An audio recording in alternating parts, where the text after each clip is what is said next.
나 두렵지 않네. 내가 살아가는 인생이 맞나? 어떻게 사는 것이 정말로 인간답게 사는 것인가에 대한 수없이 많은 갈등과 고민을 하고 있는 그러한 시점에 너의 선생은 저러한 놈들과 저러한 사람들과 함께 밥을 먹느냐? 그들은 지금 영적으로 병들어 있다는 겁니다. 그리고 이 영적인 병든 것을 치료할 수 있는 분은 오로지 하나님밖에 없는데 주 앞에 나와 주의 은혜를 구하는 자를 멸시하지 않습니다.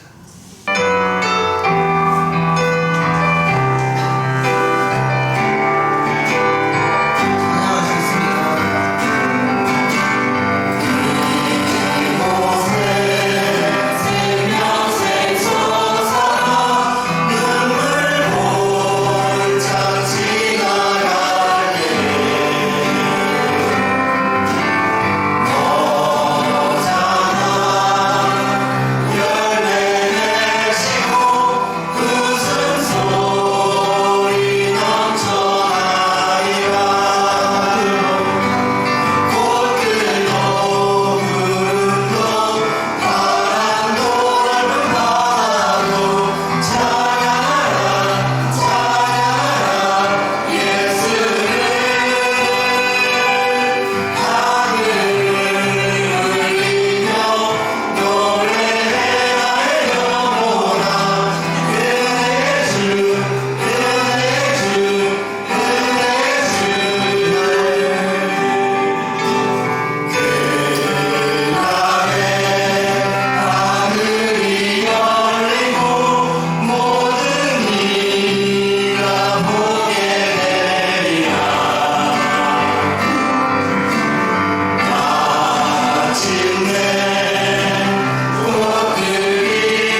주만이 나를 다스리네.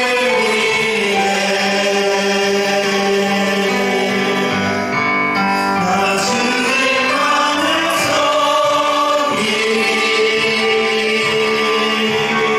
헛된 마음 버리고 성령이여 내 영혼 충만하게 하소서. 주님 앞에 내 생명 드리리라.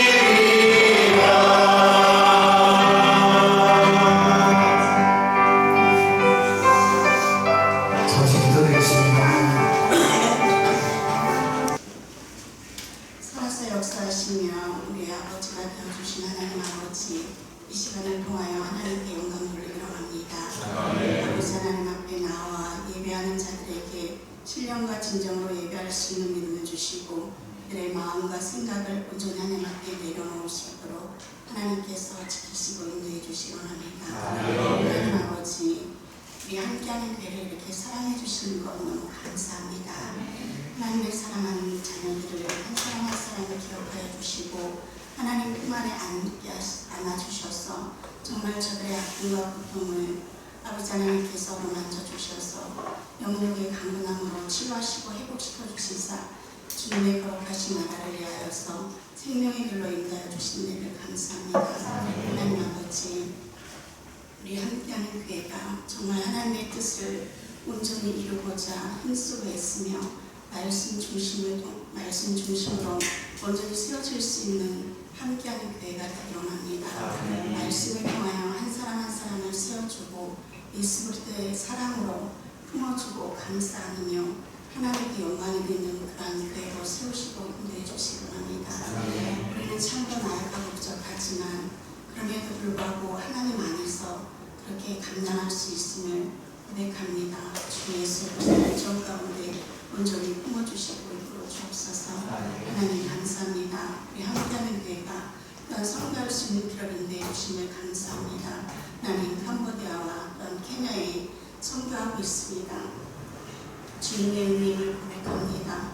하나님 아버지, 이 선교지에 필요한 부분들을 채우시되 풍족히 채워주시고 하나님께서 허락하여 주시는 그 모든 일들을 능히 감당할 수 있기에 조금도 부족함 없도록 하나님께서 도움의 손길을 허락하여 주시기 원합니다. 필요에 따라서 하나님 함께 할 수 있는 능력자를 허락하여 주시고 예수 그리스도의 말씀으로 온전히 세워갈 수 있는 그런 사역지가 될 수 있도록 하나님 도와주옵소서. 사랑이 많으시고 내놓으신 하나님 아버지, 언제까지나 늘 항상 함께 하셔서 하나님 아버지 온전히 선교사를 붙잡아주시기 원합니다. 하나님의 능력으로 인도하시고 끌어주셔서 지금까지 사역의 길을 걸으며 하나님 수고한 그 모든 수고가 헛되지 않도록 하나님께서 건강한 몸을 주셔서 남은 사역이 하나님의 은혜와 능력을 보여주심으로 말미암아 정말 아름답게 열매 맺을 수 있도록 하나님께서 도와주옵소서. 사랑이 많으시고 내보신 하나님 아버지, 이 시간에 우리 말씀을 듣기로 합니다. 말씀을 전하는 자나 듣는 자나 예수 그리스도의 사랑으로 하나가 됨으로 말미암아 그 가운데 역사하시는 성령님의 임재를 느끼고 깨달아 알 수 있는 귀하고 이 시간이 될 수 있도록 하나님 은혜 베풀어 주옵소서. 하나님 감사합니다. 하나님께서 함께하여 주셔서 오늘 하나님 아버지 이번 임재에 하나님 죽은 자들을 선출하고자 합니다. 하나님께서 한 사람 한 사람 필요한 사람을 세우실 때 정말 함께하는 교회를 통하여서 하나님 나라를 온전히 세워갈 수 있는 그러한 일꾼들을 세워주시고 하나님 선출할 수 있도록 우리의 마음과 생각을 온전히 지켜주시옵소서. 하나님 오직 주님만이 우리 아버지가 되어주시고 우리의 삶의 주권자가 되심을 의지하며 나아갑니다.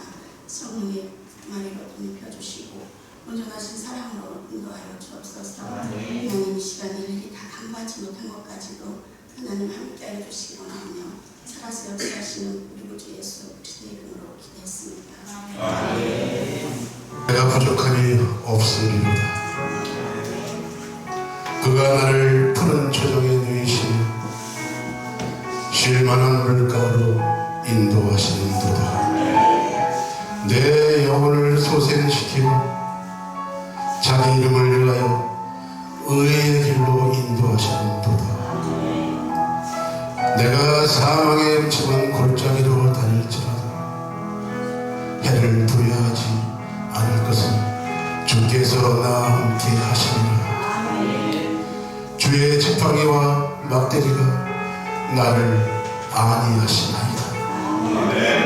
주께서 내 원수의 목전에서 내게 상을 베푸시고 기름으로 내 머리에 바르셨으니 내 잔이 넘치나이다.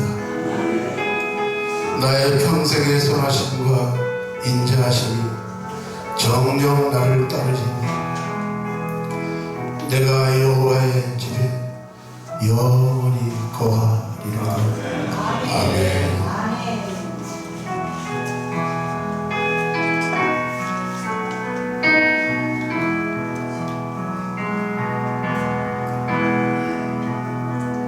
나 외롭지 않네. 나 두렵지 않네. 주님 맘에 늘 계시네. 험한 골짜기라도 마른 사막이라도 나 부족한 없도다. 나를 인도하며 나를 지키시며 나를 아는 주님 어디를 가나 무엇을 하나 주님 나와 함께하네.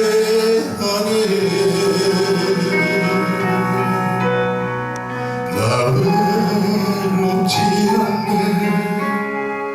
나 두렵지 않네. 주님 맘에 늘 계시네.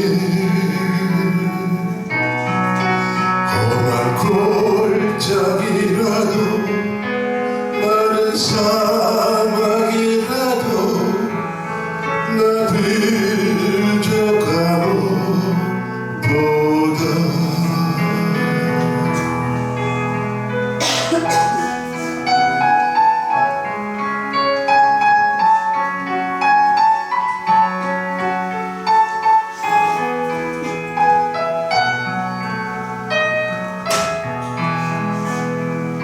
나를 인도하며 나를 지키시며 나를 사랑하는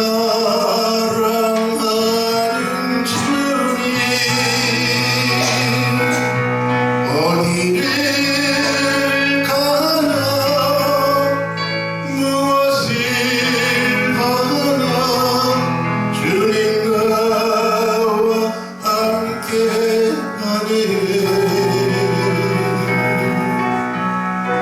나 외롭지 않네.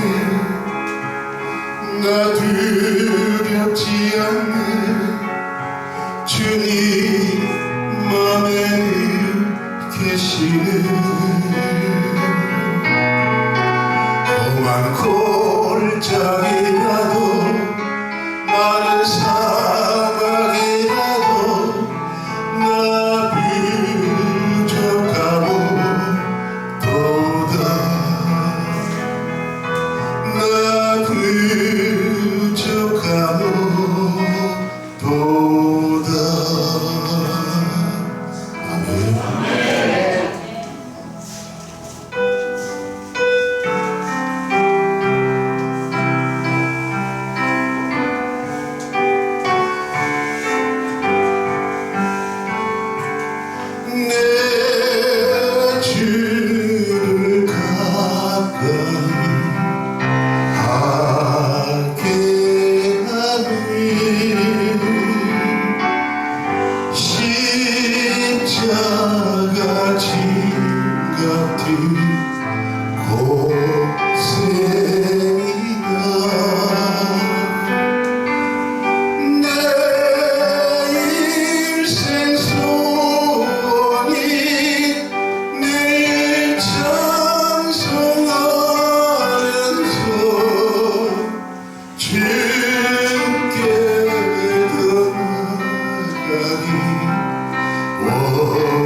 25년이라는 세월을 참으로 화려한 생활을 했습니다. 그러나 거기에는 참된 기쁨과 평안과 행복이 있지 않았습니다. 많은 세월을 지내다 보니 결국 허무함이 더욱더 컸고, 내가 어떻게 된 것 같습니다. 이제 주님을 만나고 보니 하나님만을 가까이 하는 것이죠. 나의 평안과 행복과 바로 축복이라는 것을 알게 되었습니다. 아멘.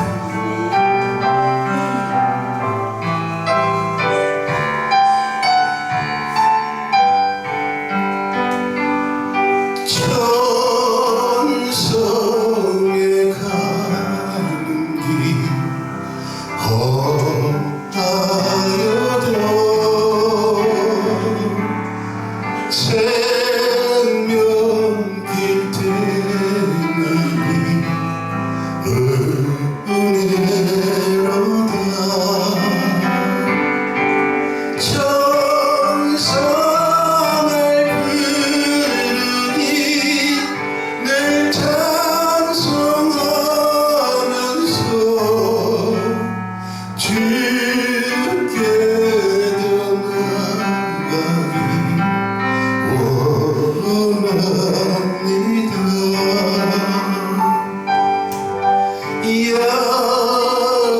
야곱이 견디로 일어나는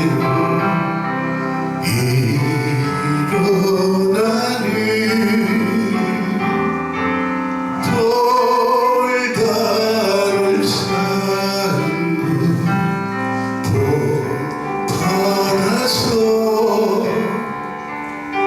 승질 때 되도록 늘 찬송하면서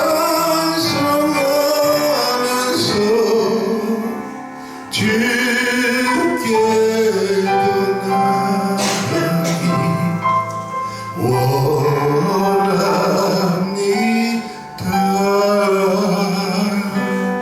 아멘.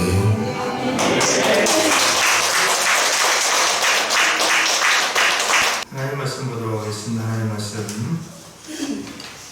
마태복음 9장입니다. 소리 조금만 더 켜줄래요? 마태복음 9장 9절부터 13절인데 먼저 9절을 읽도록 하겠습니다. 마태복음 9장 9절입니다. 함께 읽도록 하겠습니다. 시작. 예수께서 그것을 떠나 지나가시다가 마태라는 사람이 세간에 앉아 있는 것을 보시고 이르시되 나를 따르라 하시니 일어나 따르니라. 여기 보면은 마태라고 하는 사람이 나옵니다. 마태라고 하는 사람을 이제 이렇게 표현합니다. 세간에 앉아 있는 사람이다라는 겁니다. 당시에 이 유대인들은 로마로부터 지배를 당하고 있었고, 그리고 그들은 의도치 않게 세금을 로마에 내야 할 수밖에 없었고, 그래서 이 로마인들이 고용한 사람들 바로 세리입니다. 세리장이라는 사람을 법적으로 합법적으로 세워서 그들에게 얘기합니다. 너희들 나에게 10이라는 세금을 걷어와라 라고 이렇게 정해준다고 한다면 그들은 그 세금을 걷는 것이 아니라 자신들의 것들 10에다가 때로는 20, 때로는 30을 더해서 이렇게 걷습니다. 유대인들의 입장에서 보면 자신이 이렇게 피땀 흘려 모은 돈을, 그리고 그런 것들을 로마에 바치는 것도 너무 고통스러운데, 그리고 덩달아서 같은 동족이라고 하는 그들이 자신들의 피고름을 빨아먹는 것 같은 이 세리들을 도저히 용납할 수 없었습니다. 그러기에 세리장이라고 하는 사람들은 표현을 본다면 일제강점기 때 일제 악자비와 같은 그런 모습으로 있는 사람들이 바로 이 마태라고 하는 사람들입니다. 근데 이 마태라고 하는 사람 앞에 지나가시다가 예수님이 그를 봅니다. 단순히 그냥 그곳에서 세금을 계산하고 있고 다른 어떤 행동을 하고 있는 것을 보는 것이 아니라 그의 심령을, 그의 중심을 보고 있다는 겁니다. 그도 그럴 것이 뒤에 보면은 예수님께서 나를 따르라고 했을 때 어느 날 갑자기 처음 만난 분을 따라다닐 수는 없습니다. 자신의 모든 것을 포기하고 따를 수는 없습니다. 이미 마태는 그 예수님의 말씀을 들었고 이미 이 마태는 예수님에 대한 소문을 들었고 여러 가지 예수님에 대해서 간접적으로 직접적으로 경험한 상태입니다. 그 말씀을 듣고 와서 자신이 그렇게 세금을 거두는 일들이 정말 합당한가? 맞나? 내가 살아가는 인생이 맞나? 어떻게 사는 것이 정말로 인간답게 사는 것인가에 대한 수없이 많은 갈등과 고민을 하고 있는 그러한 시점에 주님은 그 마음을 받아라는 겁니다. 내가 이렇게 힘들고 살았는데 과연 나에게 얻는 것이 무엇인가? 내가 이렇게 죽도록 열심히 살아가는 것인데 그것이 정말로 참되게 살아가는 것인가? 우리 모두가 느낄 수 있는 것. 어떤 것이 정말로 진짜 행복이며 어떤 것이 정말로 사람들이 살아가는 것인가에 대한 이런 수없이 많은 갈등과 고민을 예수님의 말씀을 들으면서부터 고민하고 갈등하고 있는 그런 모습을 예수님이 보셨다는 겁니다. 그를 향하여 얘기합니다. 나를 따라와라 라는 겁니다. 나를 따라와라는 얘기는 내가 가는 길에 같이 가자. 내가 하고자 하는 일에 같이 하자. 내가 가고자 하는 목적지에 같이 도달하자는 예수님의 그러한 요청이 그곳에 있었습니다. 마태는 그것을 주저하지 않습니다. 그는 즉시 그 자리에서 일어나 자신의 모든 것들을 중단하고 예수님을 따르게 되어집니다. 10절 읽도록 하겠습니다. 함께 읽겠습니다. 시작. 예수께서 나에게서 앉아 음식을 잡으실 때 많은 세리와 죄인들이 와서 예수와 그의 제자들과 함께 앉았더니 라는 겁니다. 그렇게 따르라고 했던 예수님은 첫 번째로 무엇을 행하셨냐면 마태의 집에 가서 식사를 하셨다는 겁니다. 근데 그 식사를 잡으실 때 누가 앉아 있었느냐? 세리. 세리는 여기와 죄인들과 함께 동급입니다. 사회에서 손가락질 당하고 세상이 볼 때 나고자와 같고 세상이 볼 때 쓸모도 없는 그러한 자들과 함께 제자들과 함께 예수님 몰래 명은 식사를 했다는 겁니다. 밥을 한 끼 먹는다는 이야기는 단순히 그러한 단순한 이야기가 아닙니다. 식구란 얘기였습니다. 식구란 얘기가 뭐 큰 의미를 볼 거 없습니다. 우리가 알고 있는 것처럼 밥을 함께 먹는 게 식구입니다. 가족이라는 것이 가장 중심 속에 있는 것 중에 하나가 뭐냐면 식사입니다. 이 유대인들에게 식사를 한다는 것은 어떤 의미냐 하면 식사를 함께 나누는 자들은 하나라는 겁니다. 하나의 공동체라는 겁니다. 다시 말하면 예수님이 마태와 함께 밥을 먹고 예수님이 죄인들과 함께 밥을 먹고 예수님이 손가락질하는 수없이 많은 사람들과 함께 밥을 먹고 있다는 이야기는 너와 나는 하나이다. 우리는 하나이다라는 것이 그 속에 포함되어 있다는 겁니다. 놀라운 이야기입니다. 놀라운 이야기입니다. 왜요?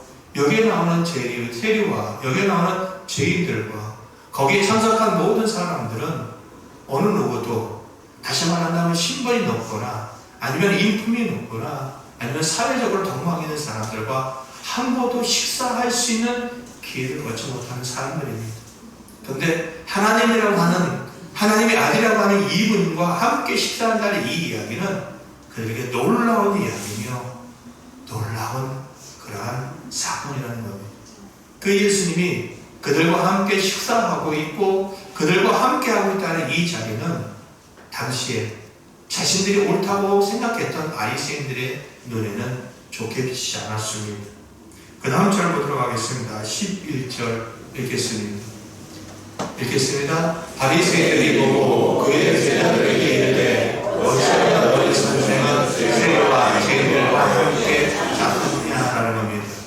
바리새인들은 인간적인 평가로 볼 때 그런 말 할 수 있습니다.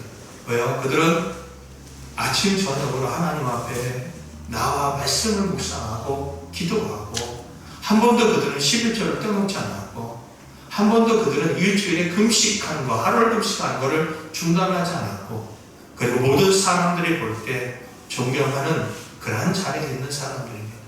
외적으로 본다면 정말로 흠잡을 데 없는 그런 사람들입니다.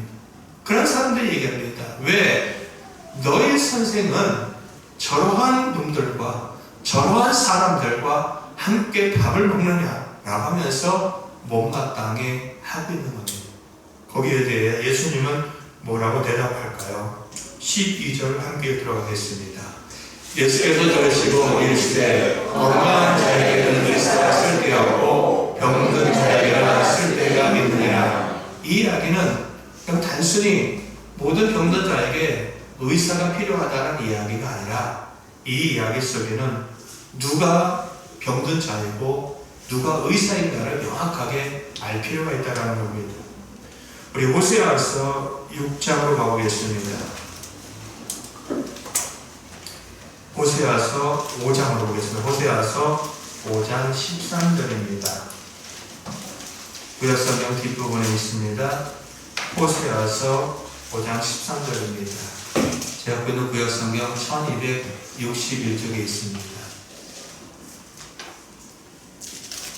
호세아서 6장 13절입니다. 구약성경 1261쪽에 있습니다. 우리 함께 들어가겠습니다. 시작. 에브라임이 자기 병을 깨달으며 유다가 자기의 상처를 깨닫고 에브라임은 아스로 가서 다른 영에게 사람을 보내었으나 그 안이 너희를 고치지 못하겠고 너희 상처를 낫게 하지 못하리라 라는 겁니다. 에브라임은 이 북이스라엘 지파 중에서 가장 큰 지파이고 그리고 때로는 북쪽 이스라엘을 가리킬 때 에브라임이라고 그렇게 이야기합니다. 다시 말하면 에브라임은 북쪽 이스라엘 지파입니다. 근데 그들이 자신들이 병든 것을 알게 됩니다. 그리고 남쪽 유다가 있는 그들은 또한 자신들이 상처가 있다는 걸 압니다. 다시 말한다면 그들 모두 스스로가 이제 치료받아야 되고 그들 모두 스스로가 어떻게 고침을 받아야 된다는 걸 압니다. 근데 여기서 말하는 병은 이 사람들이 에브라임과 그리고 유다, 다시 말하면 남쪽의 유다와 북쪽의 모든 이스라엘들이 자신들이 치료받아야 된다는 걸 안다는 건데 그들에게 나타나는 것은 외적인 현상입니다. 분핍과 그리고 어려움과 그리고 정말로 외세 세력으로부터 어찌할 수 없는 그러한 상황에 대한 외적인 것을 갖고 얘기하지만 결국 그들은 이 병을 치료하기 위해서 어떤 방법을 취하냐면 이런 겁니다.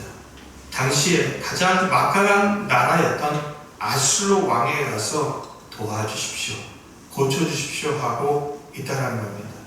그러나 그들이 의지하고 있는 세상의 권력은, 그들이 의지하고 있는 세상의 환경들은, 그들이 의지하여서 나을 것만 같은 그 세상의 모든 것들은 결국 그들을 고치지 못한다는 겁니다. 결국 그들의 상처를 낫지 못한다는 겁니다. 여기에서 말하는 것은 이런 겁니다. 그들은 지금 영적으로 병들어 있다는 겁니다.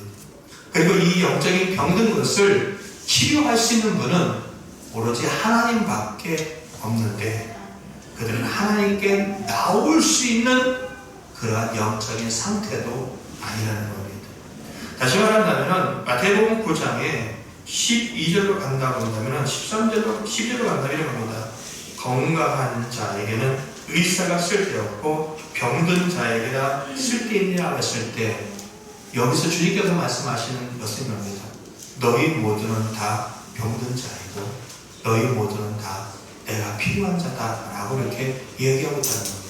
왜요? 인생의 모든 문제의 답이 하나님께 있는데 인생의 모든 것을 고칠 수 있는 분은 하나님밖에 없는데 그들은 하나님을 제껴놓고 세상에서 답을 구하고 있고 세상의 것들 가운데 그 모든 것을 자신의 피를 채울 것처럼 착각을 하고 있다는 그런 이야기를 빗대어 얘기하고 있다는 겁니다. 근데 이 바리새인들은 그것을 알지 못합니다. 그래서 예수님은 그들에게 또 다른 말씀을 하십니다. 13절로 들어가겠습니다. 13절 함께 들어가겠습니다. 시작. 너희는 가서 내가 긍휼을 원하고 제사를 원하지 않는 뜻이 무엇인지 배우라. 나는 의인을 불러온 것이 아니요 진리를 바리새인들에게 그들은 하나님 앞에 보여지는 예배, 보여지는 헌신, 우리는 따라갈 수 없을 정도입니다. 말씀을 항상 묵상하고 말씀을 연구합니다.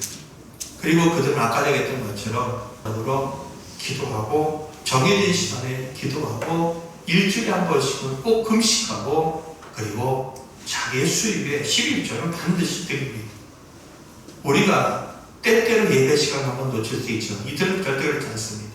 길을 가다가도 기도해야 되는 시간에는 그 자리에서 그들은 기도하던 사람들입니다. 그들이 향하게 얘기합니다. 야, 내가 너희들에게 원하는 거는 그런 제사가 아니야.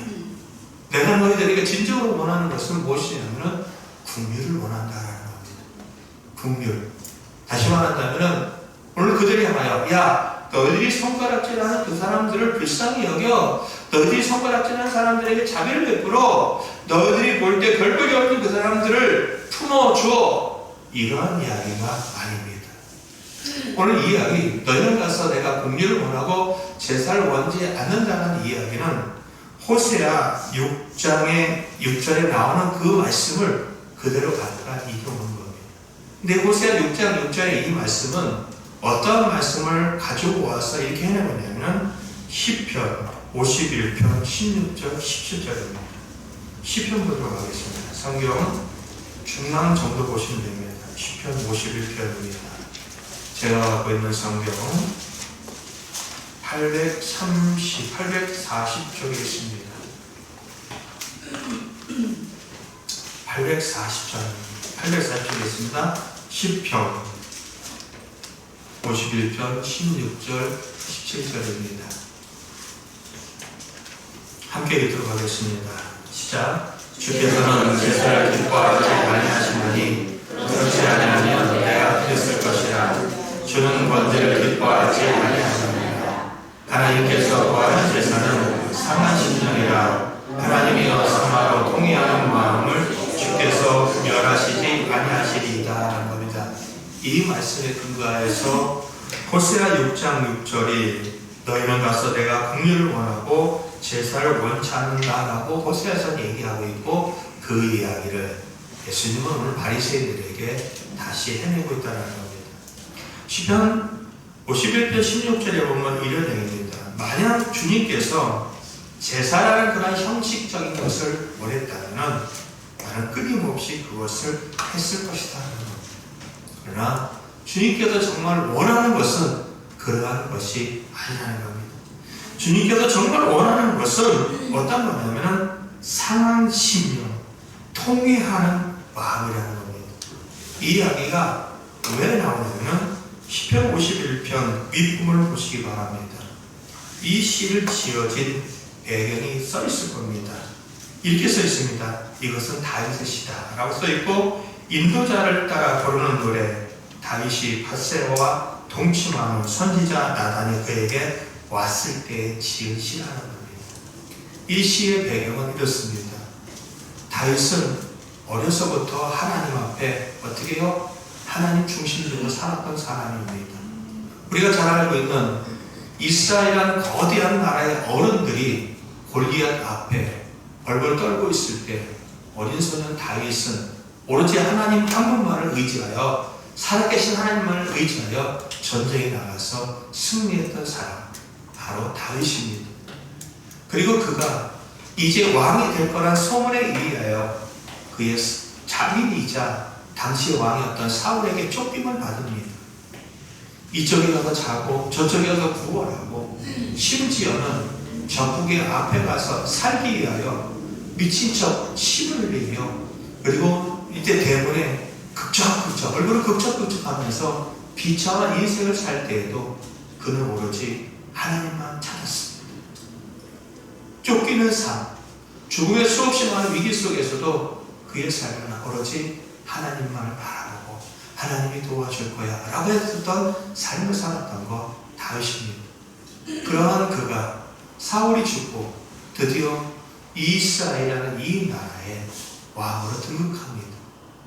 그리고 이제는 그가 전쟁에 나가지 않아도 됩니다. 그의 부하들이 나가서 전쟁을 해도 승리를 하고 그 나라가 든든히 서가고 있는 그러한 시점입니다. 아무런 문제가 없습니다. 그리고 아무런 자신에게 꺼리낄 수 있는 그런 것들도 자신을 죽이고자 하는 사람들도 다 사라져가고 있습니다. 이런 그가 어느 날 이제 늦잠을 자고 나서 왕궁에 거니는데 저 먼 곳에서 옥상 위에서 이제 목욕을 하고 있는 한 여인을 발견하게 됩니다. 신화시켜 데리고 가라. 데리고 갔는데 그 여인이 너무나도 아름답습니다. 이 여인이 누구지에 대한 것을 신화로부터 듣습니다. 예, 이 여인은 이제 전쟁에 나가서 왕을 위하여 이 나라를 위하여 싸우고 있는 아수르 장군의 아내입니다 라는 이야기를 듣습니다. 그런데도 불구하고 자신이 왕이기 때문에 그 여인을 취합니다. 근데 또 문제가 생겼습니다. 취했는데 이 여인이 임신을 하게 되어집니다. 임신하게 되었는데 이 문제를 덮기 위해서 전쟁에서 이제 목숨을 걸고 싸우고 있는 우리아를 이제 불러드립니다. 왕이 불러들여서 얘기합니다. 야, 너 전쟁에 나가서 정말 수고 많이 했다. 너 전쟁에 나가서 정말 애쓰고 있다. 내가 보상이만 줄 테니까 이제 집에 들어가서 쉬었다 가라 하라는 겁니다. 근데 우리는 내 동료들이 전쟁에서 이렇게 싸우고 있는데 저는 들어갈 수 없습니다 라고 하면서 성에 있는 사람들과 함께 잠을 잡니다. 또 부릅니다. 술을 칙탁 먹이고 취하를 먹인 다음에 들어가서 자는 것. 이유는 그렇게 잠자를 해야 이 우리아의 아내에게서 나온 자녀가 다윗의 자녀가 아니라 불륜의 씨앗이 아니라 우리아의 자식이 될 수 있기 때문에 다윗은 그렇게 자꾸만 자리를 만들어주는데 우리아는 자신과 함께하는 동료를 생각하고 절대 집으로 돌아가지 않고 전쟁터로 다시 돌아가게 됩니다. 다윗은 그때 이 군대의 장관이었던 요압에게 편지를 씁니다. 이제 가장 치열한 전투에서 이 우리아를 가장 앞에 세워라. 그리고 나머지는 다 뒤로 빠지라는 겁니다. 이 말을 듣고 이제 요압은 그렇게 했고 우리아는 결국 이 전쟁에서 죽게 되어집니다. 전쟁에서 죽자마자 이 다윗은 기다렸던 듯이 어떻게 해요? 그 우리아의 아내를 자신의 아내로 맞이하고 자식을 갖습니다.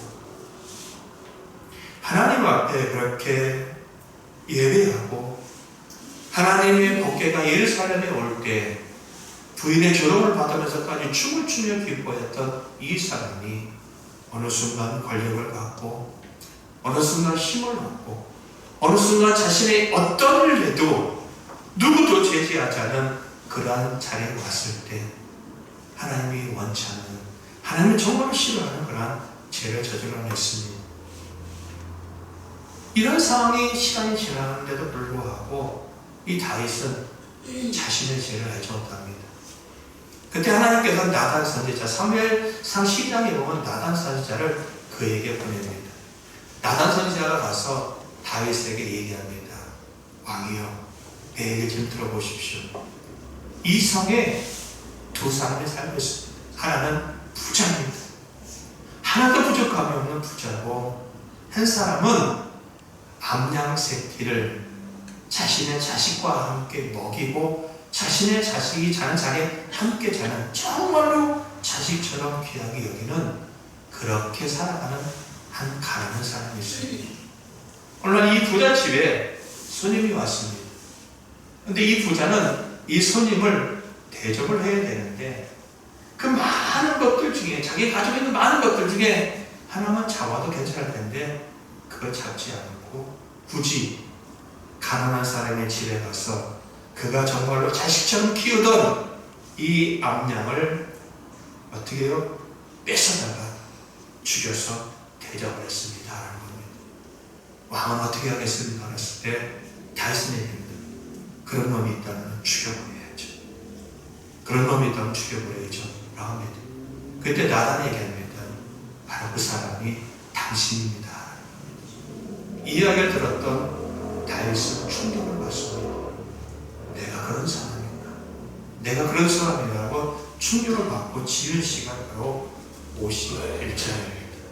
그런데 이 시중에 보면은 우리 한번 보세요. 51장 1절, 2절 함께 읽겠습니다. 시작. 하나님이여 주의 인자를 따라 내게 은혜를 베푸시며 주의 많은 긍휼을 따라 내 죄악을 지워주소서. 나의 죄악을 말갛게 씻으시며 나의 죄를 깨끗하게 제하소서. 3절. 물론 나는 내 죄를 아오니 내 죄가 항상 내 앞에 있나이다. 4절. 내가 주께만 범죄하여 주의 목전에 악을 행하여 싸우니 주께서 말씀하실 때 의로우시다 하고 주께서 심판하실 때 순전하시다 하리다. 5절. 내가 죄악 중에 실심하였으며 어머니가 죄 중에 나를 잉태하였나이다 하는 겁니다. 이 이야기는 한마디로 한다면 하나님 나는 죄덩어리입니다. 하나님 나는 죄덩어리입니다. 내 죄가 항상 내 앞에 있습니다 라는 겁니다. 이런 사람이 이런 범죄를 저지르고 이런 마음을 가진 사람이 하나님 앞에 가서 내가 벌은 돈이에요 라고 내는 헌금, 이런 사람이 그럴싸하게 차려입고 나와서 드리는 예배, 이런 사람이 그럴싸하게 거창하게 뭔가를 하나님 앞에 해놓는 이런 거 하나님 원치 않는다. 16절에 그 얘기해요. 하나님께서 원하는 것은 17절에 겁니다. 하나님 나는 죄인입니다. 하나님 나는 하나님의 은혜가 아니면 살아갈 수 없고 하나님의 용서가 아니면 나는 어찌할 수 없습니다. 주님 저를 용서해 주십시오. 주님 저를 긍휼히 여겨 주십시오. 저에게 자비를 베풀어 주십시오 라는 이러한 마음, 이러한 상한 심령과 이러한 통회하는 마음을 하나님 기뻐하신다라는 겁니다. 다시 이제 마태복음 다시 한번 돌아오겠습니다. 마태복음 9장 13절입니다. 너희는 가서 내가 긍휼을 구하라고 제사를 원치 않노라 하신 뜻이 무엇인지 배우라. 나는 의인을 불러온 것이 아니라 죄인을 불러왔다는 겁니다. 이 바리새인들을 향하여 얘기합니다. 너희들은 그들 향하여 손가락질 하고 있고 너희들은 그들보다 낫다고 생각하지만 아니야. 너희들 또한 하나님 앞에 긍휼을 구해야 하는 제사를 드리게 될 자들이야. 너희들 또한 주님 앞에 나와서 매일매일 하나님이 아니면 안 됩니다. 하나님의 자비와 하나님의 긍휼과 하나님의 은혜가 아니면 나는 살아갈 수 없습니다 라는 그런 제사를, 그런 예배를 드릴 수밖에 없는 존재가 바로 너희라는 것을 배우라는 겁니다. 하나님은 그러한 죄인들을 부르러 오셨다. 주님은 그러한 죄인을 부르러 오셨다라고 얘기한다는 겁니다. 세상은 나눕니다. 세상은 가진 자와 가지지 못한 자를 나눕니다. 세상은 배운 자와 배우지 못한 자를 나눕니다. 세상은 윤리적으로 깨끗한 자와 깨끗하지 못한 자를 나눕니다. 세상은 괜찮은 자와 괜찮지 않은 자를 나눕니다. 우리의 간첩입니다. 그러나 아셔야 됩니다. 하나님 앞에 모든 존재는 죄인입니다. 하나님 앞에 온전한 자는 아무도 없습니다. 의인은 없나니 하나도 없다는 겁니다. 오늘 다윗은 아까도 얘기했던 것처럼 그럴 때가 있었어요. 정말로 주님만을 바라보고 주님이 없이면 살아갈 수밖에 없다는 그런 때가 있었지만 어느 순간 하나님 앞에 형식적인 예배, 형식적인 삶, 형식적인 것, 그러면 스스로 내려가기를 나는 괜찮은 것처럼 착각을 했는데 내가 이 사건을 겪고 나니까 나는 어쨌든 오늘도 지금도 죄인이고 지금도 하나님 앞에 긍휼이 필요하고 하나님의 자비가 필요하고 하나님의 은혜가 필요하다는 것을 느꼈다는 겁니다. 우리는 그렇습니다.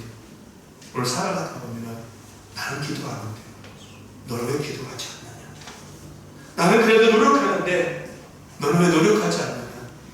나는 그래도 이렇게 살아가고 있는데 너는 왜 그런 것을 따라오지 못하느냐 하면서 누군가에게 손가락질하고 누군가에게 지적을 하고 있고 누군가를 고쳐내려고 하는 모습이 우리에게도 있다는 겁니다. 제가 교회를 3번 세웠습니다. 이전까지 하면은 4번의 교회를 세웠습니다. 함께하는 교회. 함께하는 교회의 뜻은 그렇습니다. 하나님은 항상 우리와 함께 하신다. 그 하나님의 은혜를 경험한다면 우리도 모든 사람과 한번 함께 해보자라고 합니다. 주님이 손가락질하는 사람들에게 다가가서 실사하고 그들을 하나님 나라의 가족으로 맞이하던 것처럼 저 또한 우리 또한 이 함께하는 교회가 그 사람이 어떠한 신분이고 그 사람이 어떠한 상황에 처해 있건 그 사람이 손가락질을 만나건 그 사람이 별로 일 없고 그 사람이 합쳐놓건 우리가 한번 모든 이들과 함께 해보자 라고 했던 것이 함께하는 교회입니다. 점점점 갈 때 좋은 모습도 있습니다. 누구 하나 내가 그래도 이러한 자리인데 누구 하나 내가 이러한 사람인데 알아달라고 하는 사람 이 교회에 없습니다.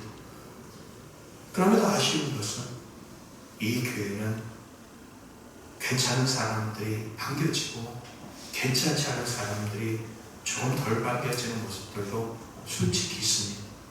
그리고 이 교회에 쓸모있는 사람들은 어른 같아 보이고 별 볼 일 없는 사람들은 아이 같은 느낌도 사실 씌워버릴 수는 없다는 겁니다.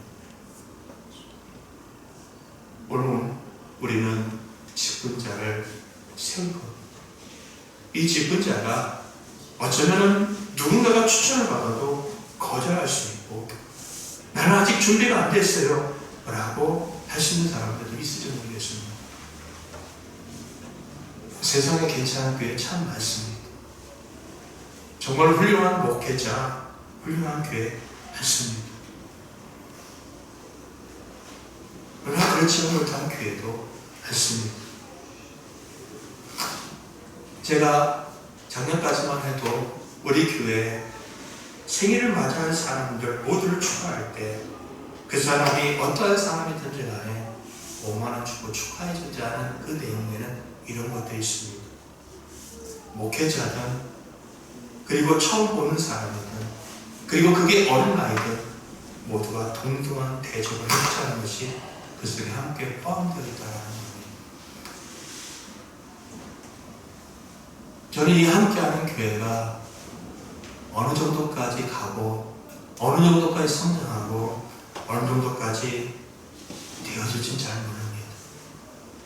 그러나 이 함께하는 교회 시간이 지나면 들을수록 제가 느끼는 건 없습니다. 저의 부족함과 저의 연약함밖에 없다는 겁니다. 저와 의논할 수 있는 일들도 의논했으면 좋겠는 일들도 때로는 다른 사람과 의논하고 단순히 해결책을 찾는 것을 바라봅니다. 그 기분 나쁘진 않습니다. 도리어 좋습니다. 아, 내가 못하는 일을 저분이 해내고 있구나. 나에게 다가오지 못한 성도가 저분에 다가가서 그렇게 나름대로 하나님께 가까이 나가고 있습니다. 좋습니다. 아주 좋습니다. 무슨 말하고 싶어 하는 거냐? 저는 허물도 많고 저는 부족함도 많고 저는 갖고 있는 한계도 많은 사람입니다. 근데 이 함께하는 교회가 정말로 하나님이 기뻐하는 교회를 갖고 싶습니다. 찬양할 때 전문성을 가진 사람들이 와서 찬양하는 그런 교회가 아니라 찬양할 때 찬양하고 싶은 사람들이 다 와서 박자를 틀리든 음정을 틀리든 그 하나님 앞에 찬양하는 그러한 교회. 그리고 어린 아이라도 주일 오전 예배에 와서 그 하나님 앞에 기도하는 것을 바라보면서 그 아이를 정말로 축복해주고 그 아이에게 마음껏 어떻게 해요? 가능성을 제시해주고 그 아이를 마음껏 기도할 수 있는 교회. 그리고 오늘 마태와 같이 세상에 손가락질 당한 사람이라도 이 교회에 와서 마음껏 자신이 주어진 달란트를 펼칠 수 있는 그러한 교회. 제가 여러분과 함께 하고 싶은 그러한 교회입니다. 누가 와서도 차별받지 않고 누가 와서도 주님의 안에서 하나의 공동체로 받아들일 수 있는, 누가 와서도 위로를 받을 수 있고, 누가 무슨 일을 하고자 할 때 그것이 옳으냐 그르냐를 따지 않고 그가 주 앞에 설 수 있다면 언제든지 자리를 내어줄 수 있고 언제든지 할 수 있도록 해내는 그러한 교회를 전 여러분들과 함께 만들어보고 싶습니다.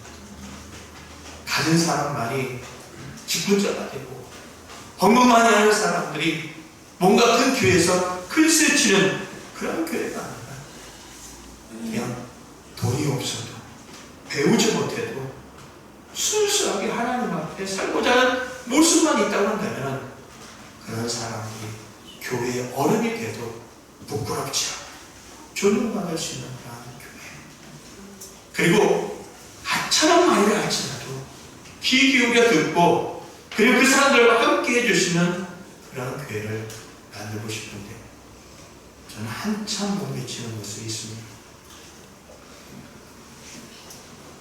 오늘 저는 여러분들과 함께 그 마음에 함께 꿈을 꾸고 동참하는 사람들과 함께 그러한 교회를 만들고 싶어서 오늘 본문 말씀을 들고 나왔습니다.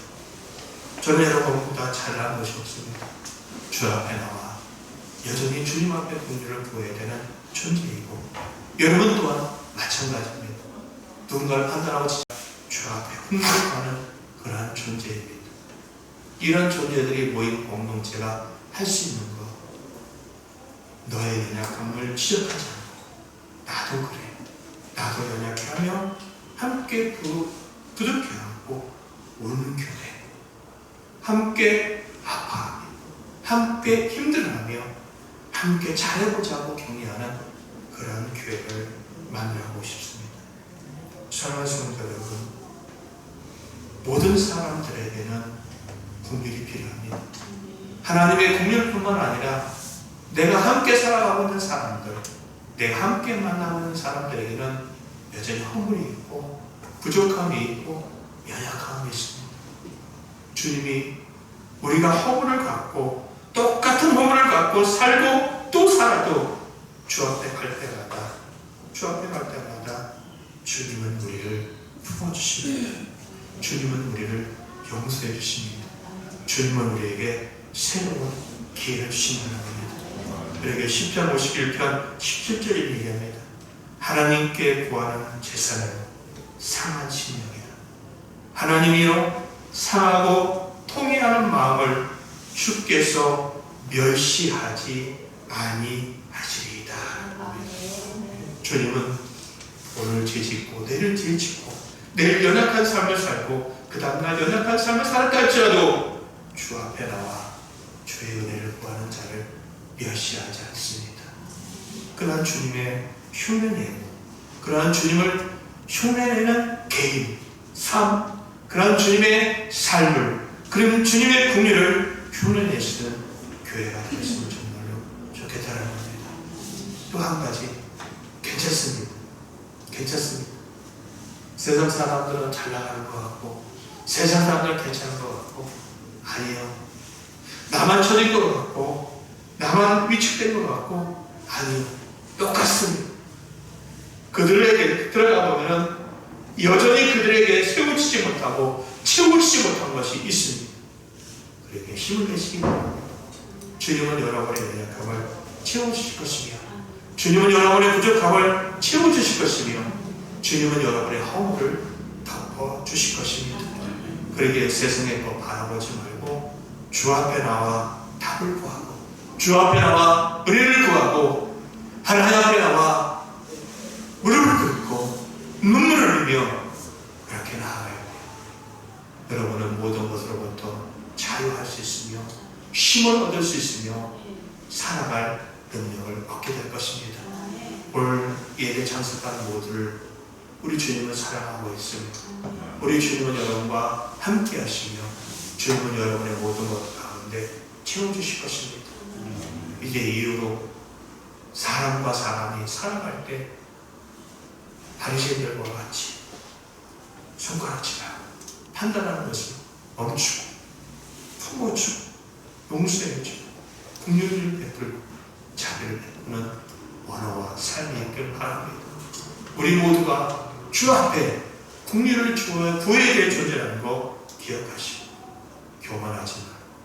주 앞에 무릎을 꿇고 옆에 있는 사람을 귀하게 여기시는 우리 모두가 다 될 수 있기를 예수 그리스도의 이름으로 축원드립니다. 우리 찬양하고 기도하겠습니다. 기도할 텐데 하나님 저를 불쌍히 여겨주시옵소서. 저를 도와주시옵소서. 하나님 내 옆에 있는 사람을 부비려 주시옵소서. 그에게 힘을 주시옵소서 하는 것과 하나님과 함께하는 교회가 예수님을 담아내는 교회가 되게 하여 주시옵소서. 이런 기도를 했으면 좋겠습니다.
이곳에 있는 어떠한 사람이라 할지라도 괜찮지 않습니다. 하나님 앞에 흠이 있고 하나님 앞에 부족함이 있고 하나님 앞에 허물이 있습니다. 주님 우리를 불쌍히 여겨 주시옵소서. 주님 우리의 죄를 용서하여 주옵소서. 우리는 그렇게 하나님의 긍휼과 하나님의 자비와 하나님의 용서가 필요한데 우리의 아버지 하나님의 생각은 우리의 입술은 우리의 손가락은 끊임없이 다른 사람을 판단하고 정죄하고 지적하는 모습이 있는 것을 발견하게 됩니다. 그리하지 않게 하옵소서. 우리의 판단과 우리의 지적과 이런 모습들을 바꾸셔서 내 주변에 있는 사람들을 긍휼히 여기고 내 주변에 있는 사람들을 불쌍히 여기고 내 주변에 있는 사람들에게 용서를 할 수 있는 그런 모습이 우리에게 있게 하여 주옵소서. 우리의 가정에 이 교회에 우리가 만나고 있는 사람들 속에 우리를 통하여 예수님의 향기를 맡으며 우리를 통하여 예수님의 발자취를 느꼈으면 정말로 좋겠습니다. 하나님, 오늘도 하나님 앞에 나와 예배드리고 하나님의 은혜를 구하는 이 한 사람 한 사람을 다 기억하여 주시고 다 어루만져 주시고 다 치유하여 주시고 다 회복시켜 주시옵소서. 그 영혼의 회복이 있게 하여 주시옵고 그 육신의 회복이 있게 하여 주시옵고 그 삶에 은혜가 있게 하여 주시옵고 그들의 관계에 놀라운 개선이 있게 하여 주시옵고 저들이 기도하는 것에 하나님의 체험이 있었으면 좋겠습니다. 주님 도와 주시옵소서. 하나님 이 교회를 긍휼히 여겨 주시며 우리 성도들의 가정을 긍휼히 여겨 주시고 우리의 남편들을 불쌍히 여겨 주시고 우리의 아내들을 불쌍히 여겨 주시고 우리의 자녀들을 긍휼히 여겨 주시옵소서. 그리고 주님을 통하여 새로운 힘을 얻게 하시고 새로운 은혜를 얻게 하여 주셔서 세상에서 위축되지 않고 세상에서 당당히 살아갈 수 있는 하나님의 믿음의 권속들 다 되게 하여 주시옵소서. 우리 모두가 주님의 자녀이니 세상에 무릎 꿇지 않게 하시고 세상의 문제에 무릎 꿇지 않게 하시고 주님이 주시는 힘과 은혜와 소망을 갖고 싸우게 하여 주시며 승리하게 하여 주시고 일어설 수 있는 모두가 될 수 있도록 은혜의 은혜를 더하여 주시옵소서. 함께하는 교회 부족하고 연약하지만 하나님의 은혜로 지금까지 왔습니다. 아버지 감사합니다. 이렇게 귀한 성도들 만나 하나님 앞에 예배하고 교제하고 또 함께 기도할 수 있도록 하신 것 정말로 감사합니다. 어느 누구 한 사람 소중하지 않은 사람이 없습니다. 어느 한 사람 필요치 않은 사람이 없습니다. 하나님에게 모든 사람이 필요하듯이 저에게도 이 교회에도 이 모든 사람들이 귀하고 필요한 존재입니다. 하나님 나라 가는 그날까지 함께 귀하게 여기며 함께 기도하며 함께 손잡고 가길 소망합니다. 아버지여 이들 모두를 주님께서 천국 가는 그날까지 붙들어 주시고 책임져 주시옵소서. 오늘 기쁜 자들을 뽑고자 합니다. 어느 누가 돼도 흠이 없는 사람들입니다.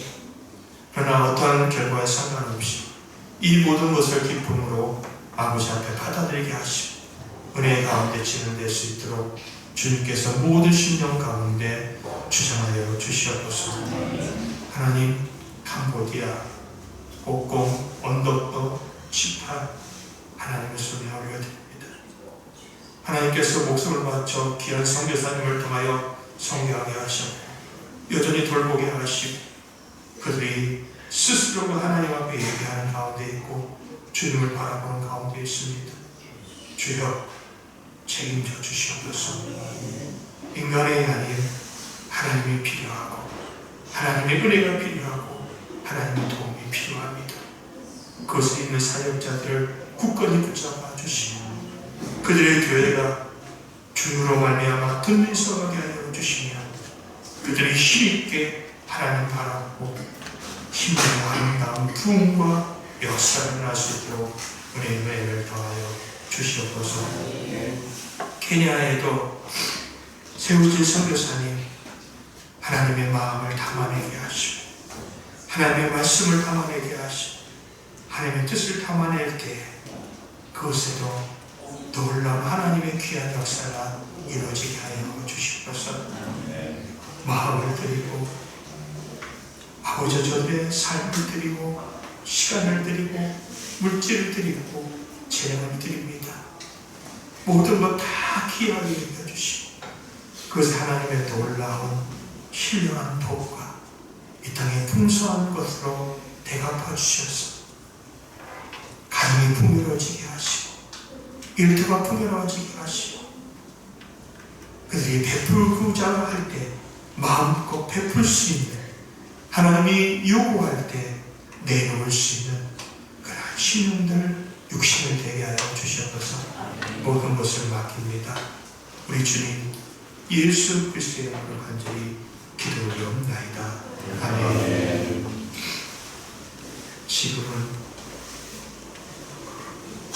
그럼에도 불구하고 우리에게 긍휼을 베푸시고 그럼에도 불구하고 자신의 생명 내어줌을 아까워하지 않는 그 주님의 사랑 그리고 우리를 향하여 끊임없이 사랑하고 용서하고 그리고 끊임없이 우리에게 힘을 주시는 그 크신 하나님의 은혜 그 사랑 그 은혜 헛되지 않도록 우리 안에서 끊임없이 요동치 말씀하시고 구하시는 성령님의 놀라운 인도하심이 물론 모든 이들에게 긍휼을 베풀기를 원하고 주의 긍휼을 원하는 귀한 믿음의 권속들과 이전에 참여하지 못했지만 함께하는 믿음의 권속들과 가정과 자녀와 생업과 캄보디아와 케냐 위에 일어나 이민족 위에 이제부터 영원히 함께하기를 간절히 축원하옵나이다. 아멘.